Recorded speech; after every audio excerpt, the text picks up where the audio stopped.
One morning I fell to sketching a face. What sort of face it was to be, I did not care to know.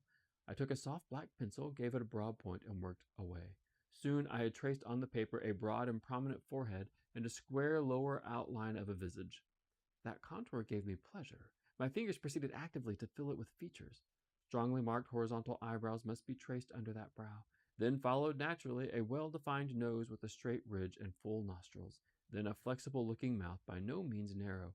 Then a firm chin with a decided cleft down the middle of it. Of course, some black whiskers were wanted, and some jetty hair tufted on the temples and waved above the forehead. Now for the eyes. I had left them to the last because they required the most careful working. I drew them large. Shaped them well. The eyelashes I traced long and somber, the irids lustrous and large. Good, but not quite the thing, I thought, as I surveyed the effect. They want more force and spirit, and I wrought the shades blacker, that the lights might flash more brilliantly. A happy touch or two secured success.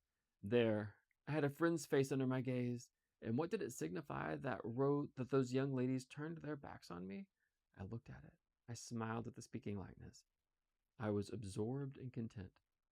"Is that a portrait of someone you know?" asked Eliza, who had approached me unnoticed. I responded that it was merely a fancy head, and hurried it beneath the other's sheets.